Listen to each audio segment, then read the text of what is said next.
Assalamualaikum warahmatullahi wabarakatuh. Kembali lagi di channel Medusi. Tujuan dari cerita ini ada untuk memberikan wawasan dan inspirasi, bukan untuk menyinggung, menilai, ataupun menyudutkan siapapun. Saya berharap kisah ini dapat diambil sebagai pelajaran bersama. Langsung saja kita mulai ceritanya. Pak Surya, penjual jamu tua yang terkenal di desanya, telah kehilangan sebagian besar pelanggannya. Jamu-jamunya yang dahulu diminati karena khasiatnya yang ampuh, kini seolah tak lagi memikat. Di tengah keputusaasaannya, Pak Surya mendengar kabar kematian seorang tetua desa, yang dikenal memiliki ilmu gaib yang kuat. Kematian si tetua membawa rumor, bahwa kekuatan mistisnya akan tetap menjaga kuburannya, menjadi perantara bagi dunia arwah. Desas-desus ini membangkitkan rasa penasaran Pak Surya. Ia percaya bahwa mengungkap rahasia ini bisa membawa jamu buatannya kembali diminati. Ide gila pun muncul di benaknya. Memasang CCTV di kuburan si tetua desa tersebut, untuk mengamati aktivitas yang mungkin terjadi setelah kematiannya. Meskipun terdengar konyol dan melanggar adat, Pak Surya merasa ini adalah kesempatan terakhirnya untuk meraih keajaiban dan mungkin mendapatkan bahan rahasia dari dunia lain untuk membuat jamu terkuat yang pernah ada. Ia membayangkan melihat penampakan atau roh yang datang untuk memberi petunjuk tentang ramuan sakti. Dengan rasa takut, bercampur tekad, malam itu Pak Surya membawa CCTV bekas yang ia sembunyikan dalam kantung lusuhnya. Berjalan menyusuri kuburan dengan langkah pelan dan jantung berdebar, ia merasa seolah-olah diawasi oleh entitas-entitas tak kasat mata. Sampai di kuburan si tetua, ia menancapkan kamera dengan cepat dan bergegas pergi, meninggalkan tanah yang sunyi dan dingin. Di rumah, ia duduk di depan layar dengan penuh antisipasi, tak sabar menanti apapun yang tertangkap oleh kamera. Namun, ketidaktahuan Pak Surya tentang apa yang bisa terjadi membuat suasana semakin mencekam. Seolah-olah ada misteri yang menanti untuk terungkap dan nasib mengerikan yang sedang menantinya di balik layar. Pada malam pertama yang mencekam, Pak Surya menanti dengan gelisah di depan layar kecil yang menampilkan rekaman dari CCTV yang dipasangnya di kuburan. Ia mengatur kamera agar terus merekam sepanjang malam, berharap menangkap sesuatu yang luar biasa. Saat jam menunjukkan tengah malam, suasana di layar tampak sunyi. Hanya bayangan pepohonan bergoyang tertiup angin malam dan suara jangkrik yang samar-samar terdengar dari kejauhan. Namun, sekitar pukul 3 dini hari, sesuatu yang aneh mulai terlihat. Awalnya, hanya berupa kabut tipis yang perlahan menyelimuti tanah kuburan si tetua, menggantung di udara dengan cara yang tidak wajar. Kabut itu semakin pekat, seakan-akan ada kekuatan yang menghisap energi dari sekitarnya. Pak Surya membelalakan mata, menahan napas saat melihat bayangan gelap muncul di balik kabut. Bayangan itu samar-samar berbentuk manusia, namun tak jelas apakah memiliki wajah atau tidak. Pak Surya merasakan bulu kuduknya berdiri. Sosok itu melayang di atas kuburan, tanpa gerakan tubuh, hanya melayang seperti tertiup angin yang tak terlihat. Mata Pak Surya terpaku pada layar, tidak berani berkedip. Dalam keheningan malam, sosok itu perlahan-lahan menghadap ke arah kamera, seolah-olah menyadari keberadaannya. Dalam sekejap, layar bergetar, dan bayangan itu tampak semakin dekat, membesar hingga memenuhi layar. Wajahnya perlahan terlihat, pucat, tanpa ekspresi, namun matanya yang kosong seakan menatap langsung ke arah Pak Surya, menusuk hingga ke jantungnya. Rasa takut yang luar biasa melanda dirinya, membuat tubuhnya kaku dan tak mampu bergerak. Ketika akhirnya ia mampu melepaskan pandangannya, ia mematikan layar dengan tangan gemetar. Tetapi bayangan sosok itu sudah tertanam dalam pikirannya. Malam itu, Pak Surya tidak bisa tidur. Dihantui perasaan bahwa ia telah membuka sesuatu yang seharusnya dibiarkan tertutup. Keesokan malamnya, meskipun dihantui ketakutan, Pak Surya tak mampu menahan rasa penasarannya. Ia kembali duduk di depan layar, berharap bisa memahami apa yang ia lihat semalam. Dengan tangan gemetar, ia menyalakan CCTV, memperbesar tampilan kuburan tempat ia memasang kamera. Suasana di layar tampak sunyi, tapi ada sesuatu dalam udara malam itu yang terasa lebih berat dan mengancam.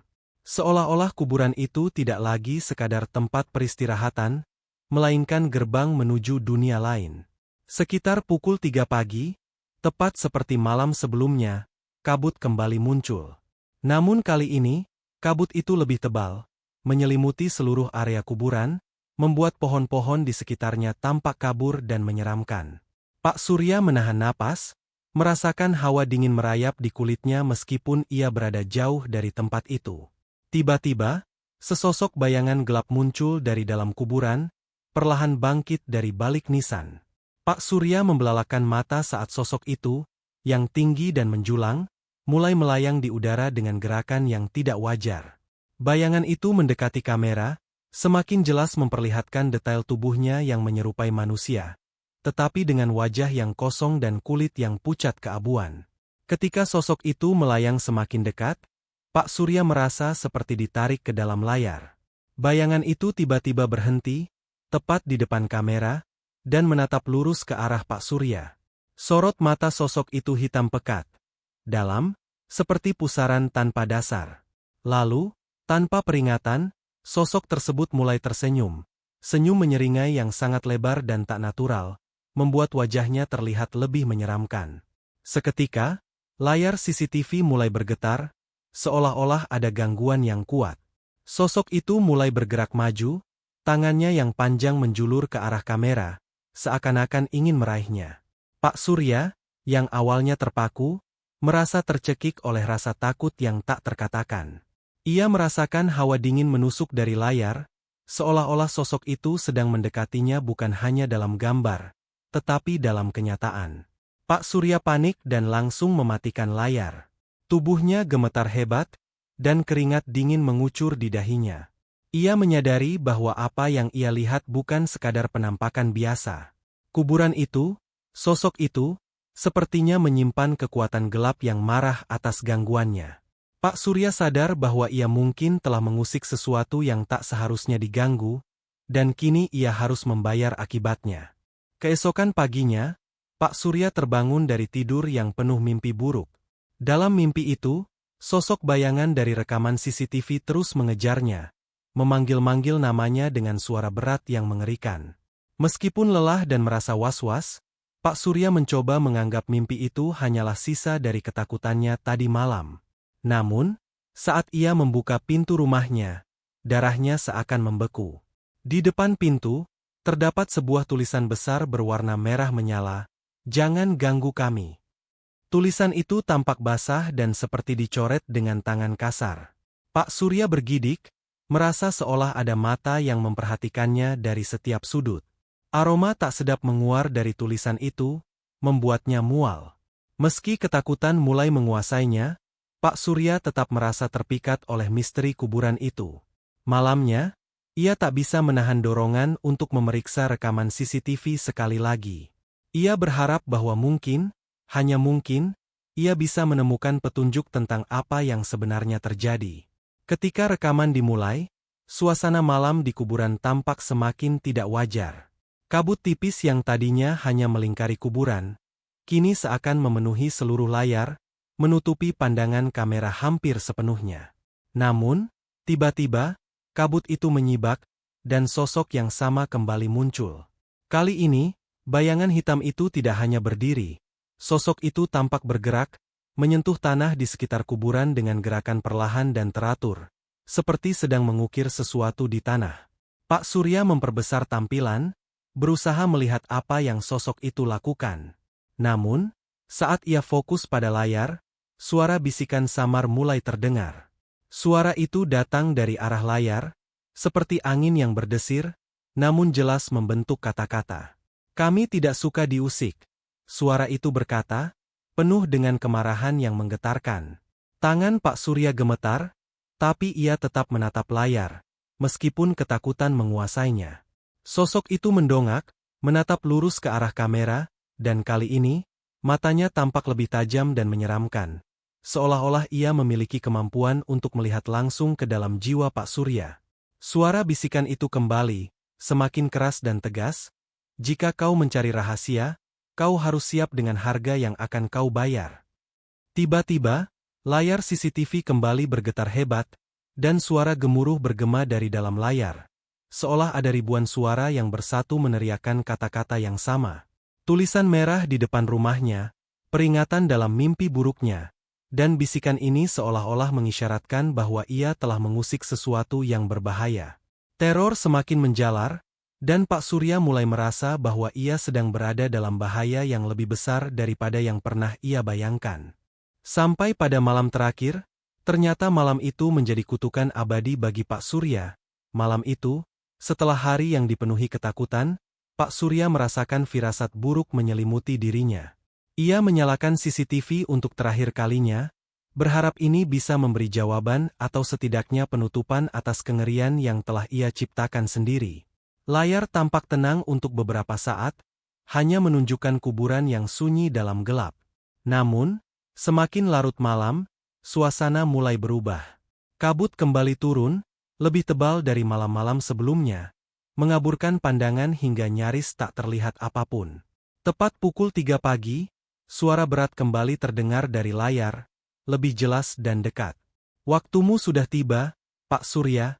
Suara itu serak, penuh ancaman, seolah-olah datang dari dunia lain. Pak Surya mencoba mematikan layar, namun tangannya seakan terkunci, tak mampu bergerak. Suhu ruangan terasa semakin dingin, dan bau menyengat yang sama seperti di depan rumahnya tercium di sekitarnya. Seketika, layar menunjukkan sosok menyeramkan itu lagi, berdiri lebih dekat ke kamera. Kini sosok itu tampak lebih nyata, dengan mata yang memerah menyala seperti api yang bergejolak. Senyumnya melebar dengan sangat mengerikan, memperlihatkan gigi tajam yang tidak normal, membuat wajahnya semakin menyeramkan. Sosok itu menatap Pak Surya, seolah-olah bisa melihat langsung ke dalam dirinya. Layar CCTV tiba-tiba berganti menjadi hitam. Namun, sebelum padam sepenuhnya, terdengar suara terakhir dari sosok tersebut, dengan bisikan yang dingin dan menusuk, "Kau telah mengganggu kami, dan sekarang kau akan bergabung dengan kami." Sekejap kemudian, listrik rumah Pak Surya padam, dan ruangan menjadi gelap gulita. Pak Surya berusaha mengatur napasnya, merasakan hawa dingin yang mencekam di sekitarnya. Ia menoleh, dan saat itulah ia melihat sosok menyeramkan itu berdiri tepat di belakangnya. Mata mereka bertemu, dan dalam detik terakhir, Pak Surya merasakan hawa kematian menyelubungi dirinya. Esok paginya, warga desa menemukan rumah Pak Surya kosong dan terkunci rapat, tanpa tanda-tanda kehidupan. Di dalam rumah, CCTV masih terus merekam, menunjukkan kuburan kosong di layar, namun dengan keheningan yang lebih mencekam. Sejak hari itu, desas-desus pun beredar bahwa roh Pak Surya telah ditarik masuk ke dalam dunia gaib, menjadi bagian dari mereka yang tak terlihat. Warga desa pun mengambil pelajaran bahwa gangguan terhadap dunia arwah membawa risiko besar, terutama bagi mereka yang mencari keuntungan di tempat yang seharusnya dibiarkan tenang.